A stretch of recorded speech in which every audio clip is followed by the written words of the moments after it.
అయ్యా ఇక్కడి నుంచి ఒక 100 పేజీలు నేను చదవక్కర్లా, నేను చదివేశాను, దాని హృదయమంతా పట్టుకున్నా. ఇక మీరు అదంతా అరణ్యంలో, బృహదారణ్యకం అనంటే ఒక పెద్ద అరణ్యమనే మొన్న చెప్పానా మీకు. ఈ అరణ్యంలో మనం తిరిగేటప్పుడు మహా జాగ్రత్తగా ఉండాలి. మన సంచారం ఎక్కడంటే అక్కడ అడుగు మోపకూడదు, అగాధంలో పడిపోతాం, అఖాతాల పాలైపోతాం. కనుక ఇప్పుడు ఒక పెద్ద అగాధము రాబోతున్నది. ఈ అశ్వమేధ బ్రాహ్మణం అంటారు దీన్ని. ఇది ఒక బ్రాహ్మణం. తరువాత ఉద్గీత బ్రాహ్మణం అని ఒకటి రాబోతుంది. ఈ రెండింటినీ కలిపి ముడిపెట్టి దీనిలో ఉండేటువంటి అంతరార్థమేమిటో ఇప్పుడు తమకు చెబుతా నేను. ఇక మీరు ఈ అశ్వమేధ ప్రకరణం చూడక్కర్లేదు, ఉద్గీత ప్రకరణం అంతకన్నా చూడక్కర్లేదు. మీకు చూచినా అర్థం కాదు, మతిపోతుంది. నా మతి కొంతకాలం పోయి మళ్ళీ దాన్ని వెనక్కు తీసుకొని నేను ఏమిటా దీని ఆంతర్యమని పట్టుకొని, ఆ పట్టుకోవడానికి మా గురువు గారు కొంత దోహదం చేస్తే శంకర భగవత్పాదులు అక్కడక్కడ కొన్ని విసురుతుంటాడు ఆయన.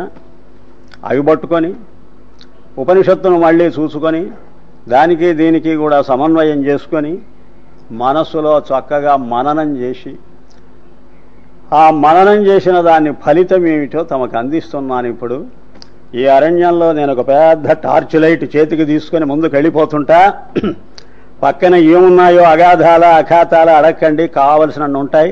దానిలో పడితే లేవలేం.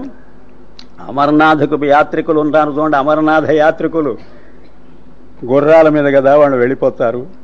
అటు చూచినా భయంకరమే, ఇటు చూచినా భయంకరమే. ఇటు ఒక పెద్ద అత్యున్నతమైన ఒక కొండ శిఖరం కనిపిస్తుంటుంది, అటు చూస్తే అగాధమైన లోయలు కనిపిస్తుంటాయి. ఎటు అటు చూడకుండా గుర్రం మీదనే అలా వెళ్ళిపోతారు. ఆ గుర్రమే నడుపుతూ అక్కడ అశ్వమే, అది అశ్వమే. కనుక మన బుద్ధే అశ్వం.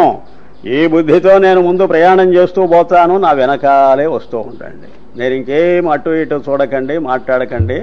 ఇప్పుడు నేను కొంత దూరం చెప్పబోతూ ఉన్నాను. ఈ అశ్వమేధం ఏమిటో, ఆ ఉద్గీతం ఏమిటో దాని హృదయం పట్టుకొని మాట్లాడుతున్నా. వింటూ ఉండండి, చాలా సావధానంగా వినండి. అశ్వమేదో కాదండి,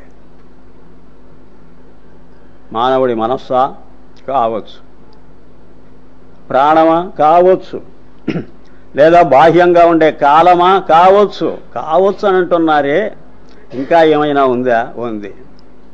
అది ఏదో కాదు, చెబితే ఆశ్చర్యంగా ఉంటుంది మీకు. ఆ అశ్వం ప్రజాపతి, వాడు అశ్వం. శంకర భగవత్పాదులు ఏమంటున్నారు? అశ్వనామ ప్రజాపతి అని వ్రాసి పారేశాడు. ఈ అశ్వం అంటే ఏదో కాదండి, ఆ ప్రజాపతి అబ్రహ్మదేవుడే అశ్వం. వాడు మొదట అశుద్ధమైనటువంటి స్థితిలో ఉన్నాడు. ఆ అశుద్ధిని పోగొట్టుకొని శుద్ధి చెందాలని భావించాడు. కనుక దాన్ని మేధనం చేసి పారేశాడు. తనకున్న మొదటి భావాన్ని పోగొట్టుకున్నాడు. సంపటమని అంటే అర్థం దాన్ని లేకుండా చేసుకోవటం. చేసుకొని అప్పుడు పరిశుద్ధుడయ్యాడు. అది దీనిలో ఉండేటువంటి సంగ్రహంగా చెప్పుకుంటే ఉండే విషయం. ఆ ప్రజాపతి అని అంటున్నానే, ప్రజకు పతి. ప్రజ అనంటే ఏది జన్మిస్తుందో అది. ప్రకర్షేణ జాయతే ఇది ప్రజ. ఏదైతే అంతకంతకు పెంచుకుంటూ పోతుందో అది ప్రజ. దానికి పతి అనంటే దాన్ని పాతీతి పతి, దాన్ని రక్షించేదేదో అది. అంటే ప్రాణం. పుట్టిన ప్రతి ఒక్కరిని కాపాడేది వాడి ప్రాణశక్తి. ప్రాణమే లేకపోతే ఇక దానికి అస్తిత్వమే లేదు, జీవితమే లేదు, అక్కడికి సమస్య పోతుంది. కనుక ప్రజాపతి అనంటే ప్రాణం అనగా క్రియాశక్తి. ఆ క్రియాశక్తి జడమైనది గనుక, తన పాటికి తాను నడవలేదు గనుక దానికి ఏదైనా ఒక ప్రణాళిక ఉండాలి. ప్రణాళిక అది వేసుకోలేదు. ఆ ప్రణాళిక వేసేది జ్ఞానశక్తి.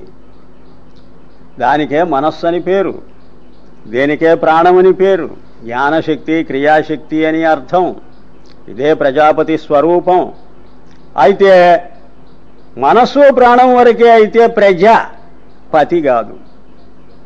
ఆ మనస్సు ప్రాణము సమష్టి రూపంలో కనిపిస్తే దానికి ప్రజాపతి అని పేరు. అనగా జ్ఞానక్రియాశక్తులు రెండూ ఎక్కడ సమష్టిగా కనిపిస్తాయో అదన్నమాట బ్రహ్మదేవుడు, వాడే ప్రజాపతి.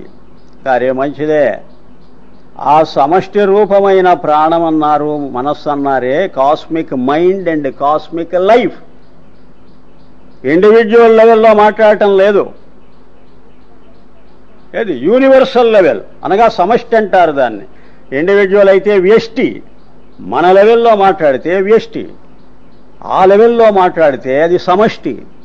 ఆ సమష్టి రూపమైన మనస్సు, సమష్టి రూపమైన ప్రాణం, దాన్ని ఇప్పుడు అశ్వం అంటున్నాడు. ఆ ప్రాణమే నీకు ఇక్కడ లోపల కలిగే చలనం, ఆ ప్రాణమే బాహ్యంగా కలిగే చలనం. మనసు కూడా చలిస్తుంటుంది, ప్రాణము చలిస్తుంటుంది, రెండూ చలనాలే. చలించి ప్రసరిస్తుంది, ప్రసరించి వ్యాపిస్తుంది. ఆ వ్యాపించేసరికి 3 లోకాలు వ్యాపించింది అది. కనుక ఈ బ్రహ్మదేవుడికి శరీరం ఏదో తెలుసా? త్రైలోక్యం, త్రైలోక్య శరీరట వీడు. 3 లోకాలు, అదే విరాట్. విశేషంగా వ్యాపించి, రాట్ అంటే రాజిల్లేదేదో అది విరాట్, సర్వత్రా వ్యాపించి ప్రకాశిస్తున్నది అని అర్థం. విరాట్ రూపం అంటే అర్థం అది. ఏమాత్రం 3 లోకాలు వ్యాపించింది. 3 లోకాలు ఏమిటండి? 3 గుణాలు. ఏమిటవి? సత్వం, రజస్సు, తమస్సు. అందులో సత్వము జ్ఞానానికి, రజస్సు క్రియకు మూలం. వీడి దగ్గర ఉన్నవి రెండే, జ్ఞానశక్తి, క్రియాశక్తి. కనుక ఈ గుణాలు 2 తన దగ్గరే ఉండిపోయాయి. గుణాలను దాటిపోలేకపోతున్నాడు. గుణాలను దగ్గర పెట్టుకొని కూర్చున్నంత వరకు అది కల్మషమే, అది అశుద్ధే. దీనికి తోడు వీడు ఏం చేశాడు అనంటే, ఒక స్త్రీని వివాహం ఆడాడు. ఎవరు ఆ స్త్రీ? ఉన్నది తాను ఒకడే కదా, పురుషుడు. సవై శరీరే ప్రథమ సవై పురుష ఉచ్యతే. భగవత్పాదులు మాట్లాడుతున్నారు, ధర్మశాస్త్రంలో ఉండే ఆ శ్లోకాన్ని ఉదాహరిస్తున్నారు ఆయన. మీరు ఇంకా ఏది చూడక్కర్లేదు, అదంతా అదే. సవై శరీరీ ప్రథమ, మొట్టమొదట శరీరము ధరించిన వాడు ఆ బ్రహ్మదేవుడేనట. చూచారా, మనకు మూల పురుషుడికి కూడా శరీరం ఉన్నది. శరీరం ఉన్నది అంటే అది ఉపాధి. ఆ ఉపాధి ఉన్నంత వరకు పరిపూర్ణత లేదు. సవై శరీరీ ప్రథమ, మొట్టమొదట శరీరట వాడు. వాడి శరీరము సమష్టి శరీరం, నీది వ్యష్టి శరీరం. ఇంతవరకే 3 మూరలా జానడే, అది 3 లోకాలు వ్యాపించిన శరీరం. సవై శరీరే ప్రథమ సవై పురుష ఉచ్యతే. వాడికే పురుషుడని పేరట. ఆ తర్వాత మనకు వచ్చిందట పురుషుడనే పేరు. ఆదికర్త సభూతానాం, సమస్త భూతాలకు మొదటి కర్తట. అందుకనే బ్రహ్మదేవుడు సృష్టించే ఉద్యోగం పెట్టుకున్నాడు. పురాణాల కథలన్నీ ఇప్పుడు అర్థమవుతాయి నీకు, లేకపోతే పురాణం చస్తే అర్థం కాదు. ఆదికర్త సభూతానాం, భూతములకన్నిటికీ కర్త వాడే. బ్రహ్మా, వాడట బ్రహ్మదేవుడు. అగ్రే సమవర్తత, మొట్టమొదట సృష్టికి పూర్వం వాడే తయారై కూర్చున్నాడు అని అంటున్నది శాస్త్రం. వాడి 2 గుణాలు దగ్గర పెట్టుకొని, అంటే జ్ఞానశక్తి, క్రియాశక్తి అనగా సత్వము, రజస్సు. ఈ 2 గుణాల వల్ల వాడు ఏం చేశాడు అనంటే, తాను జ్ఞానస్వరూపుడయ్యి క్రియ కావలసి వచ్చింది. క్రియ లేకపోతే సృష్టి చేయలేడు. కనుక ఒక స్త్రీ కావలసి వచ్చింది. ఎక్కడున్నదా స్త్రీ? తానే సృష్టించుకున్నాడు. తన కుడి భాగం పురుషుడు, తన ఎడమ భాగం స్త్రీ అయిపోయింది. తనలో నుంచే బయటికి వచ్చింది అది. కనుక తనకు కూతురట. ఇంకా పురాణాలైతే ఆశ్చర్యంగా ఉంటుంది నీకు, అశ్లీలంగా ఉంటుంది. పురాణాలు ఈ అంతరార్థం చెప్పకుండా కథలు చెప్పేసరికి నీకు మతిపోతుంది. బ్రహ్మదేవుడి భార్య సరస్వతి అన్నారే, భార్య కాదు, ముందు కూతురు. బ్రహ్మ కూతురే సరస్వతి. దాన్నే వివాహం చేసుకున్నాడు. ఘోరం, దారుణం, అన్యాయం అని అంటావు నువ్వు. నీవు వ్యష్టి రూపంలో మాట్లాడుతున్నావు, వాడు సమష్టి. అది తెలుసుకో. వాడికి భార్య ఎక్కడి నుంచి రావాలంటావు? వాడే ఉన్నప్పుడు. నీవు గాక ఒక స్త్రీ కూడా ఉంది కనుక లోకంలో వివాహం చేసుకున్నావు. నీవే సమస్తం అయిపోయినప్పుడు స్త్రీ ఏది? పురుషుడైనా నీవే, స్త్రీ అయినా నీవే. అయితే పూర్ణత్వం లేదు నీకు. పురుష అంటే పూర్ణత్వం కదా. You are not complete, you are incomplete. ఆ ఇన్కంప్లీషన్ పోయి నీకు కంప్లీషన్ రావాలంటే స్త్రీ పక్కన ఉండాలి. ఆ రెండో కలిస్తేనే పూర్ణత్వం. ఎవరు? సరస్వతి. సర్ అనంటే బయటికి రావడం అని అర్థం. తనలో నుంచే అది ప్రసరించి బయటికి ప్రసరించింది కనుక సరస్వతి బయటకు వచ్చింది. ఒక నది పేరు కూడా సరస్వతి అని, అంటే ప్రవహించేది అని అర్థం అండి. సరస్వతి ఏమిటి? మన వాక్కు. మన వాక్కు ఏం చేస్తున్నది? లోపల నుంచి బయటకు వస్తున్నది. ఎంత అద్భుతం! కనుక ఇదే సరస్వతి. ముఖే ముఖే సరస్వతి అంటారు. ప్రతి ముఖంలో ఒక సరస్వతి ఉన్నదట. అందుకనే బ్రహ్మదేవుడి ముఖంలో ఉంటుంది సరస్వతి. ఎట్లా అర్థమవుతుంది నీకు? విష్ణుమూర్తి వక్షస్థలంలో లక్ష్మి, ఈశ్వరుడు సగం శరీరంలో పార్వతి, బ్రహ్మదేవుడి ముఖంలో సరస్వతి. నవ్విపోతారు ఎవరైనా. అలాగే నవ్వుతూ ఉన్నారు మహమ్మదీయులు హిందువులను చూచి, క్రైస్తవులు హిందువులను చూచి. ఎందుకు ఈ పిచ్చి పిచ్చి కథలన్నీ చెబుతున్నారు వీళ్ళు? వీళ్ళేం మనుషులు? అసలు వీళ్ళకి ఒక మతం ఉన్నదా? వీళ్ళకి ఒక వేదాంతం ఉన్నదా అని వాళ్ళు అంటుంటే మనం కూడా దాని అంతరార్థం తెలియక నిజమే మాకు మతం లేదు వేదాంతం లేదని తల ఆడిస్తున్నాం. మనంత బేవకూఫులు లేరు. పురాణాలు నమ్ముకొని శాస్త్రం మర్చిపోయాం. నువ్వు ముందు శాస్త్రం చదివి పురాణం దగ్గరికి వస్తే నీకు ఇంకా బెంబేలు పడవు, ఎవరికైనా జవాబు చెప్పగలవు. తనలో నుంచే బయటికి లాగాడు ఒక స్త్రీ తత్వాన్ని. వీడెవడు? వీడు జీవుడు, మొదటి జీవుడు అన్నారు కదా, మొదటి జీవుడు వీడు. ఆ సరస్వతి ఏమిటి? బుద్ధి. జీవుడిలో నుంచే బుద్ధి. జీవుడు ఆలోచిస్తే బుద్ధి అయింది. ముందు జీవుడున్నాడు, ముందు పరిమితమైన చైతన్యం ఉన్నది. ఆ చైతన్యం ఏది భావన చేస్తే అది బుద్ధి అయింది. కనుక మొదట తానున్నాడు, తరువాత తన బుద్ధి వచ్చింది. అదే సరస్వతి. ఆ బుద్ధికి ఏమని పేరు పెట్టారు? ఉపనిషత్తులో శతరూప అని పేరు పెట్టారు. ఆ పేరు చూడండి. వీడేమయ్యాడు? వీడు మనువు అయ్యాడట. మనువేమిటండి? మననం చేసేవాడు మనువు.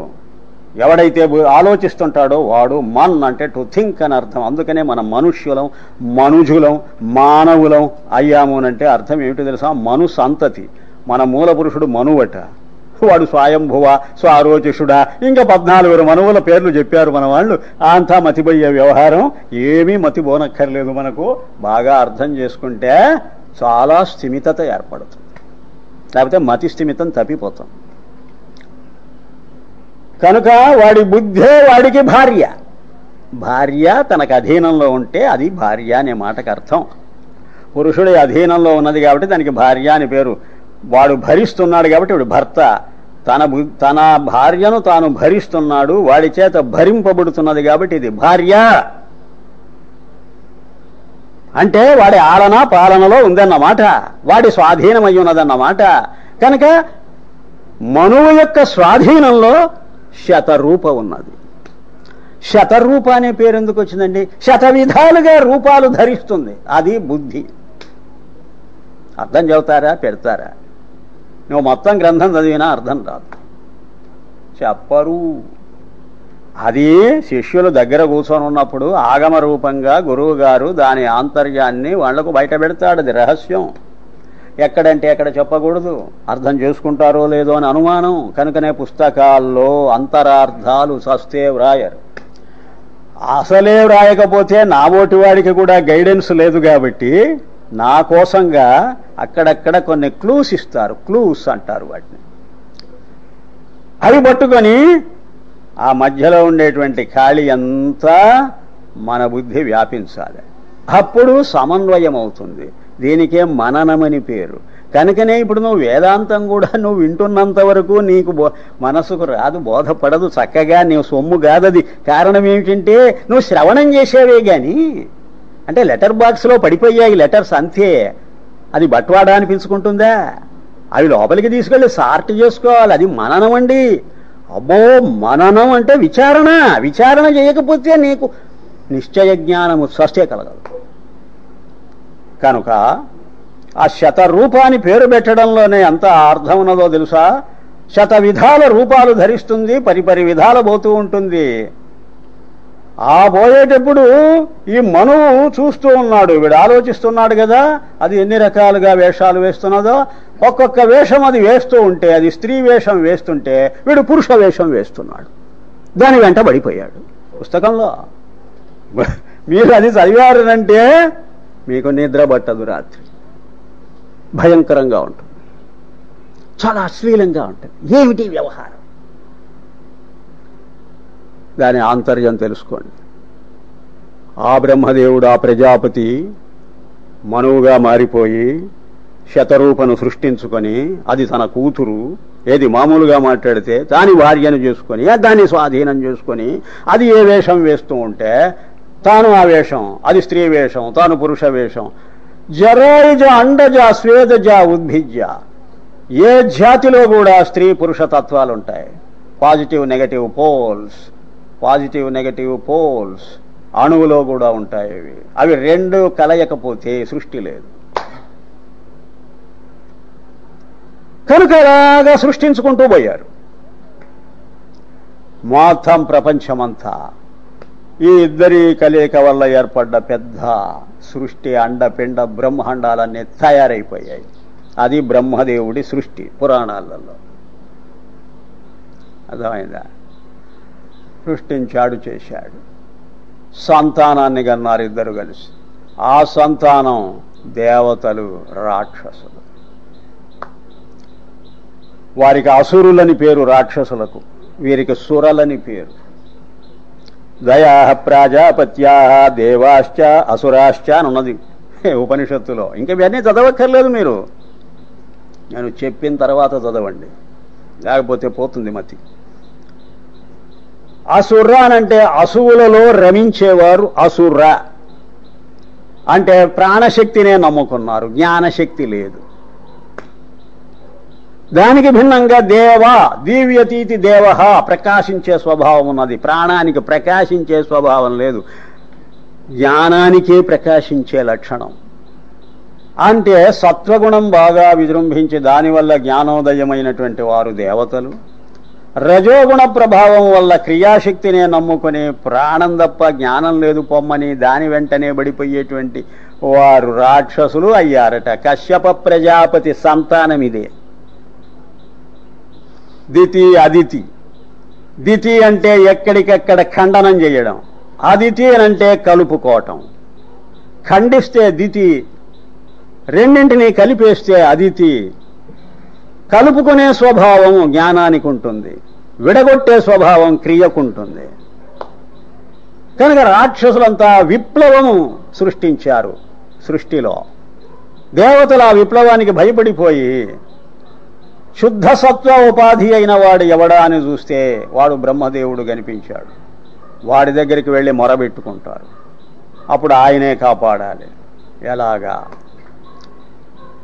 ఇందులో రాక్షసులది పై చెయ్యి అయితే దేవతలకు అపజయం, రాక్షసులకు జయం. పురాణ కథలన్నీ అంతే.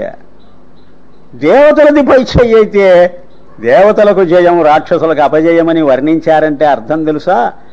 కర్మదే పై చెయ్యి అయితే జ్ఞానం అణిగిపోతుంది, మణిగి పడి ఉంటుంది. జ్ఞానందే పై చెయ్యి అయితే కర్మను అదుపులో పెట్టుకుంటుంది. ఎప్పుడూ కూడా జ్ఞానము ప్రాణాన్ని తన గుప్పిట్లో పెట్టుకోవాలి, కానీ ప్రాణము జ్ఞానాన్ని పెట్టుకోవడం కాదు. అదే సుషుప్తి, అదే మూర్ఛ, అదే మరణం. తెలివి తప్పిపోయింది, పోకూడదు, కాపాడుకోవాలి. అది పరిమితమైన తెలివి గనుకనే తప్పిపోతున్నది. పరిపూర్ణమైన జ్ఞానమైతే అలా తప్పదు, క్రియాశక్తిని వశం చేసుకుంటుంది. ఇప్పుడు పరమాత్మ తన క్రియాశక్తిని వశం చేసుకున్నాడు గనుకనే ఎప్పుడూ బతికున్నాడు, సావకుండా. వాడు అమృతం. త్రిపాదస్య అమృతం దివి పాదోస్య సర్వాభూత. ఇంకా నీకు పురుష సూక్తాలు, మంత్రపుష్పాలు పక్కన పెట్టు, అన్నీ అర్థమైపోతాయి. ఆలోచించాడు బ్రహ్మదేవుడు, ఏం చెయ్యాలి? మనం అపరిపూర్ణం అవటం మూలంగా కదా, నా పరిపూర్ణత కోసం ఒక సరస్వతిని తయారు చేశాను. అది శతరూపాయి ఎంత ప్రపంచాన్ని సృష్టించింది. ఇదంతా కల్మషమే. దీనిలో నుంచి బయటపడడం ఎలాగా? ముందు నాలో ఉండే గుణాల్లో నుంచి నేను బయటపడితే అప్పుడు దీనిలో నుంచి కూడా పడగలను. ఈ గుణాలే కదా ఈ సృష్టికంతా మూలం. ఏమిటి ఆ గుణాలు? ఈ సత్వం రజస్సు తమస్సే కదా. కనుక ఈ గుణాలు దాటిపోవాలి, ఈ కల్మషం కడిగేసుకోవాలి. దీనివల్ల నేను అశ్వమైపోయా. అశ్నోతీత్యశ్వ సర్వత్రా వ్యాపించా, సుఖం లేదు. ఆశు గచ్చతీత్యశ్వ మహావేగంగా పరిగెడుతున్నది నా దృష్టి. ఇంత వేగంగా పరిగెత్తే కొద్దీ వ్యాపిస్తా. ఏం వ్యాపిస్తా? ఈ సృష్టినంతా వ్యాపిస్తా. ఏమి సుఖం? అది పరిపూర్ణత కాదు. కనుక ఈ అశ్వాన్ని చంపేయాలి. ఏ అశ్వాన్ని? ఎక్కడున్నది అశ్వం? తానే అశ్వం, తానే అశ్వం. కనుక తన్ను తానే చంపుకోవాలి, ఆత్మహత్య చేసుకోవాలి. మొట్టమొదట ఆత్మహత్య చేసుకున్నవాడు మన మూల పురుషుడు బ్రహ్మదేవుడు. ఆయన తన్ను తానే చంపేసుకున్నాడు. తం యజ్ఞం బర్హిషి ప్రౌక్షన్ పురుషం జాతమగ్రతః తేన దేవా యజంత సాధ్యా ఋషయశ్చయే. పురుష సూక్తం. మొట్టమొదట పుట్టిన పురుషుణ్ణి చంపి పారేసి ఆ హోమకుండంలో భస్మం చేసేసారట దేవతలంతా. ఎందుకు నువ్వు ఇంకా బతకటం? నువ్వు బతకటం వల్ల మేము చచ్చిపోతున్నాం. మేము చస్తే కొన్నాళ్ళకు నువ్వు చస్తావు. బ్రహ్మకల్పం అంటే అర్థం అది. ఒక బ్రహ్మదేవుడు పోయి ఇంకో బ్రహ్మదేవుడు రాబోతున్నాడు. ఇప్పుడు ఈ పాత బ్రహ్మదేవుడు వీడు రిటైర్ అయిపోతాడు అంటే వీడు చావాలి అంటే అర్థం. రిటైర్ అయితే చావడం అండి? అవును. అంటే అర్థం ఇక వాడు ఉండకూడదు, ఆ రూపంలో బతకూడదు. ఆ రూపంలో పరిపూర్ణత లేదు వాడికి. పరిపూర్ణత పొందాలంటే అపరిపూర్ణమైన తన స్వరూపాన్ని చంపేసుకోవాలి. గంగా నది సముద్రంగా మారిపోవాలంటే, పరిపూర్ణం అనిపించుకోవాలంటే గంగగా చచ్చిపోవాలి. తను తాను చంపుకుంటున్నది గంగ. బే ఆఫ్ బెంగాల్ లోపలికి వెళ్ళిపోతున్నది అంటే తన ముందున్న రూపాన్ని చంపుకొని ఆత్మహత్య చేసుకొని. అరే రే, ఎంత గొప్ప భావం! అసలు ఇప్పుడు బైబిల్ అర్థమవుతున్నది నీకు నాకు.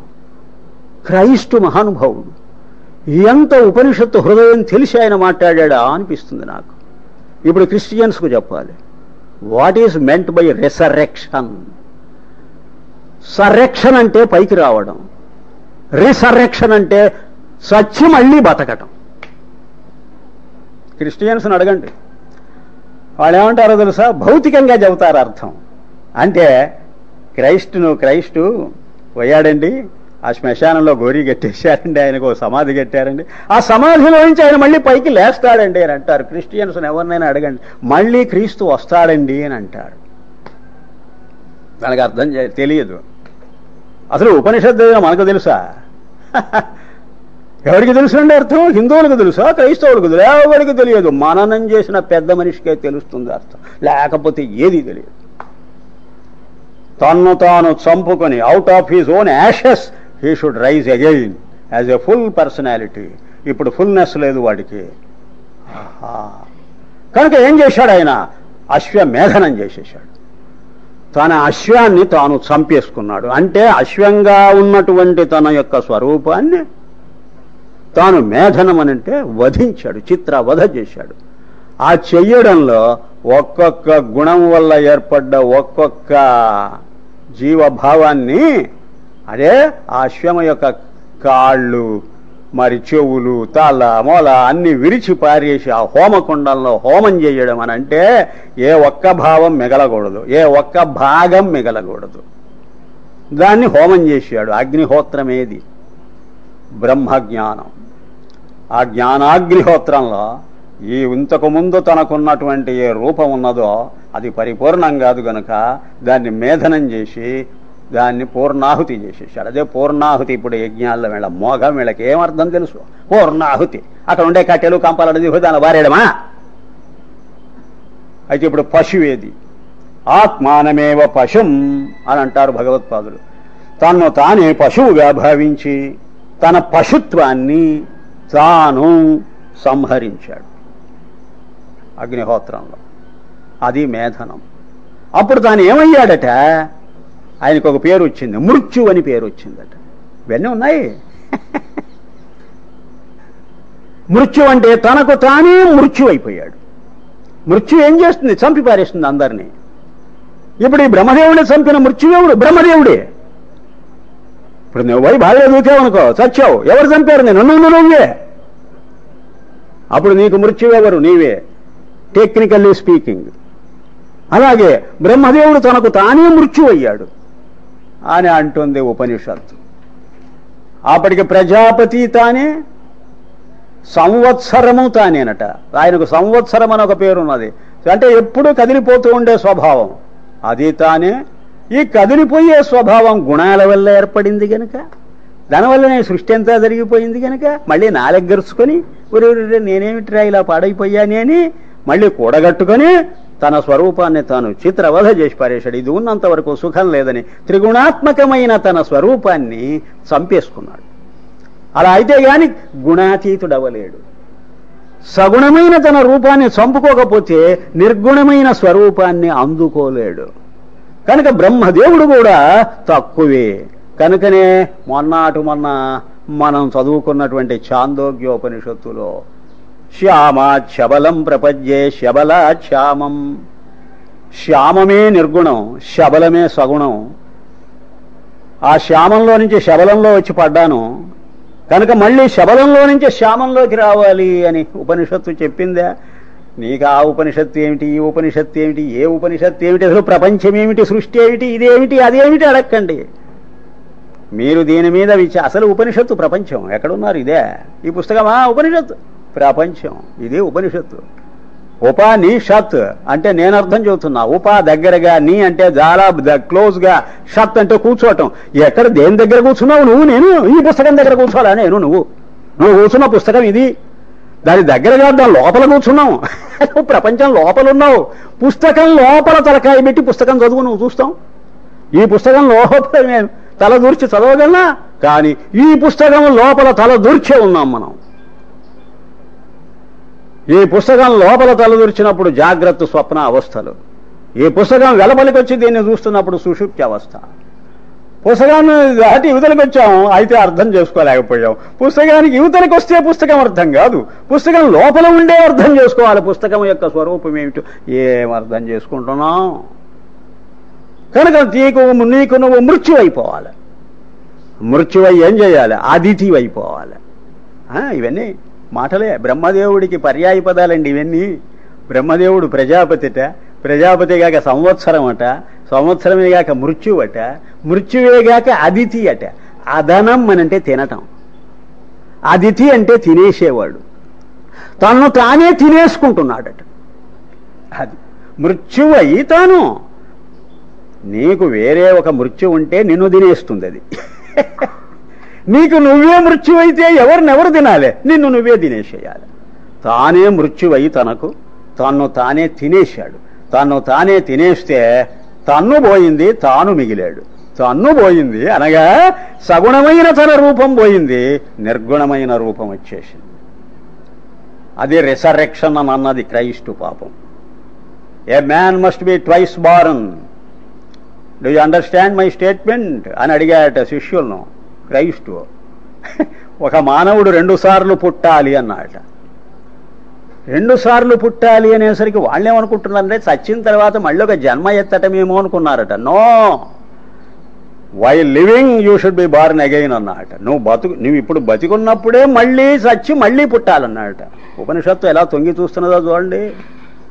బతికున్నప్పుడే మళ్ళీ పుట్టడం ఏమిటి? చచ్చి పుట్టవయ్యా. బతికున్నప్పుడు అంటారు, మళ్ళీ చావమంటారు ఏమిటయ్యా? పిచ్చివాడా. That which is born of flesh is flesh, that which is born of spirit is spirit. వాళ్ళకి అర్థమైంది అని ఆ క్రిస్టియన్స్కు. ఎముకలు కండలు రక్తంలో నుంచి వచ్చిన మరొక శరీరం ఉన్నదే, అది భౌతిక శరీరం, భౌతికమైన జన్మ. అది అలా రాకూడదు. మన జ్ఞానంలో నుంచి మళ్ళీ బయటికి రావాలి. మనం తల్లిదండ్రుల శరీరంలో నుంచి వచ్చాం మనం, అది జన్మ కాదు. జ్ఞాన శరీరంలో నుంచి మళ్ళీ జన్మించాలి. అమ్మవారు జ్ఞాన విగ్రహ, అదే అమ్మగారంటే. ఆ అమ్మకు జన్మించాలి మనం. మళ్ళీ గణపతులమై జన్మించాలి, మహాగణేశులమై జన్మించాలి. మామూలు గణేశుడి జన్మ కాదు ఇది, మహాగణేశులమై. అన్నీ అర్థమైపోతాయి మనకు. అలాగా అదితి అయ్యాడట ఈ బ్రహ్మదేవుడు. మింగేశాడు, తను తానే మింగేశాడు. సరే మంచిదే. మింగేయాలనంటే ఏం జరగాలి? ఏం జరగాలంటే తాను ఏది సృష్టించి కూర్చున్నాడో ఆ సృష్టిని వెనక్కు తీసుకోవాలి. నీవు ప్రొజెక్ట్ అయ్యావు, ముందుకు వెళ్ళిపోయావు. ముందుకు వెళ్ళిపోతే సంసారం తయారవుతుంది, వెనక్కు వెళితే సాయుధ్యం. ఆ వెనక్కు వెళ్ళేటప్పుడు ఇది ఉపనిషత్తులో వచ్చిన మాటే, ఈ ఉపనిషత్తు కాదనుకోండి.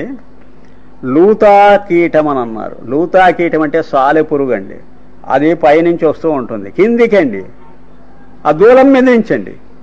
ఆ వచ్చేటప్పుడు ఒక దారం దాన్ని సృష్టించుకుంటూ వస్తుంది. తన నోట్లో నుంచి లాలాజలము గట్టిపడి అది ఒక దారంలాగా వస్తుంటుంది. వస్తుంటే అది ఏం చేస్తుంటుంది తెలుసా?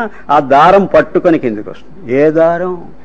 తన లోపల నుంచి వచ్చిన దారాన్ని తాను ఆధారం చేసుకుని క్రిందికి దిగి వస్తుందంటే ఎంత చిత్రం. వచ్చి మళ్ళీ ఏం చేస్తుంది తెలిసిన? పైకి వెళ్ళిపోతుంది. ఆ పైకి వెళ్ళిపోయేటప్పుడు ఈ దారాన్నే లోపలికి తీసుకుంటూ వెళ్ళిపోతుంది. పైకి తెచ్చుకుంటూ దారాన్ని సృష్టిస్తూ కిందికి వస్తుంది, దారాన్ని వెనక్కు తీసుకుంటూ లోపలికి పైకి వెళ్ళిపోతుంది. అప్పుడు సాలెపురుగు మిగిలిపోతుంది, దారము లయమైపోతుంది. మనం కూడా చేస్తున్న పని అదే. జాగ్రత్త అవస్థలోకి వచ్చేటప్పుడు దారాన్ని సృష్టించుకుంటూ వచ్చాం, మన జ్ఞానశక్తిని క్రియాశక్తిని బయట పెడుతూ వచ్చాం. అంటే మనసుతో ఆలోచిస్తున్నాం, దారం సృష్టి అయింది అంటే జ్ఞానం సృష్టి అయింది. మనం పనులు చేస్తూ ఉన్నాం, క్రియాశక్తి సృష్టి అవుతున్నది, ప్రాణం. మళ్ళీ రాత్రికాలం నిద్రపోయేటప్పుడు, నిద్ర అంటే స్వప్నం కాదండి, గాఢ నిద్రలో ప్రవేశించినప్పుడు ఈ దారం లోపలికి తీసేసుకున్నాం, మన జ్ఞానము లోపలికి వెళ్ళిపోయింది, మన లోపలికే మన క్రియలన్నీ లోపలికి వెళ్ళిపోయాయి. ఏ పని పెట్టుకోము, ఏ ఆలోచన పెట్టుకోము. ఆలోచన పెట్టుకోకపోతే జ్ఞానం లోపలికి వెళ్ళిపోవడం అని అర్థం, ఏ పని పెట్టుకోకపోతే క్రియ అంతా లోపలికి వెళ్ళిపోయిందని అర్థం. జ్ఞానక్రియా శక్తులు రెండు మన స్వరూపంలో లయమైపోయాయి, అదే సుషుప్తి. ఇది రోజు జరుగుతున్నది, మనకు గుర్తు లేదు. అందుకే మనము సమష్టి కాదు, వ్యష్టి. ఇప్పుడు సమష్టి రూపుడు గనక బ్రహ్మదేవుడు, వాడు అంత బేవకూఫ్ కాదు, వాడు ఆలోచించాడు. ఇది విచారణ.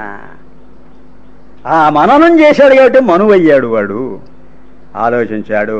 ఈ శతరూపను నా లోపల నుంచి లాగడం పొరపాటైంది, ఎందుకు పెళ్ళేడుచుకున్నాను దీన్ని? ఇది శతరూప, ఏకరూపం కాదు. ఏకరూపమైతేనే కానీ అది నిశ్చయాత్మకమైనటువంటి తత్వం కాదు. ఇది త్రిగుణాత్మకంగా విస్తరించిపోయింది. ఇది సంతానాన్ని గన్నది. ఆరేమి దేవతలు రానవులు, ఏమిటిదంతా గోల అని తాను మృత్యువై, తనకు తానే మృత్యువై తన అశ్వభావాన్ని మేధనం చేసి పారేసి అదితి అయి తానే దాన్ని మింగేసి సృష్టిని లయం చేసుకున్నాడు. సృష్టిని ఎలా లయం చేసుకోవాలని ప్రశ్న. నేను సృష్టి అయ్యాను అనుకోవడం కాదు మార్గం, సృష్టి నేనయ్యాను అనుకోవడమే మార్గం. అర్థమవుతున్నదా? నా మాట మీకు బాగా బోధపడుతున్నదా? నేను సృష్టి అయ్యాను అనుకుంటే నిర్గుణం సగుణం అయి కనిపిస్తుంది. సృష్టి నేనయ్యాననుకుంటే సగుణం నిర్గుణంగా మారి కనిపిస్తుంది. కనుక వాడు ఏమనుకున్నాడట బ్రహ్మదేవుడు? సృష్టి రహమస్మి అనుకున్నాడట. ఉపనిషత్తు చెబుతున్నదండి, ఈ సృష్టి అంతా నేనే అనుకున్నాడు. చాలా గొప్ప విషయం అండి ఇది. ఎప్పుడు సృష్టి నేను అనుకున్నాడు, ఇంకా సృష్టి కనపడదు వాడికి, తనకు అన్యంగా కనిపించదు, తనకు తానే కనిపిస్తుంటాడు. అప్పుడు త్రిగుణాత్మకమైన సృష్టి అంతా నిర్గుణాత్మకమైన స్వరూపంగా మారిపోయింది. అయితే ఇలాంటి సాధన వీడు చెయ్యాలేనంటే వీడికి ఏమిటి మార్గం అని ప్రశ్న వస్తే ఉద్గీత విద్యను పట్టుకోమన్నారు. ఇది అశ్వమేధ బ్రాహ్మణం ఇక్కడికి అయిపోయింది.